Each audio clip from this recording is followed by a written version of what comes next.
brought to you by Palvi Agrico. आता शेतीसाठी जे काही लागणार ते घरपोच मिळणार, तेही मोबाईलच्या एका क्लिकवर. तर या सगळ्या परिस्थितीमध्ये एकमेकांवर टीका करणं हे योग्य नाही आहे. तरी पण दोन राष्ट्रवादी एकत्र येणार नाही येणार या संदर्भात एकूणच राज्यामध्ये जे वातावरण चालू आहे, काय स्पष्टीकरण? नाही, काल आपण ऐकलं असेल मुख्यमंत्री महोदयांनी त्याचा खुलासा केला आणि तुम्ही बघितलं असेल की ज्या दिवशी पवारसाहेबांनी मुलाखत दिली त्यामध्ये पवारसाहेब म्हणाले की भाजप पर्वत जाण्याचा प्रश्नच येत नाही. म्हणून मुख्यमंत्री महोदय त्याला जोडून असं म्हणाले. मग दादा एनडीमध्ये आम्हाला सोडून जाणार होते काय, ते सत्तेतनं बाहेर पडणार होते काय?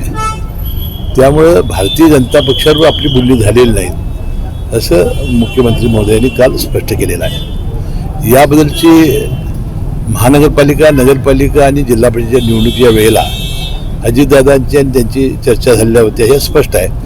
आता अनेक ठिकाणी दोन्ही कुणाला घड्यावर लढायचं घड्यावर लढा, कुणाला तुतारीवर लढायचं तुतारीवर लढा असा स्पष्ट संदेश त्यांनी दिलेला होता. जयंत पाटील साहेबांनी सुद्धा माझ्याशी चर्चा केलेली होती की माझ्या आणि दादांची चर्चा झालेली आहे. परंतु राष्ट्रवादीच्या आम्हा सर्व प्रमुख नेत्यांना घेऊन पवारसाहेबांच्या नेत्यांच्या बरोबर कुठलीही चर्चा झालेली नाही. त्यामुळे हे सगळे प्रश्न आता अनुत्तरित राहिलेले आहेत. कदाचित जिल्हा परिषद झाल्यानंतर त्यांच्या मनात असेल करायचं, आता त्याला काय आपण नाही म्हणू शकत नाही.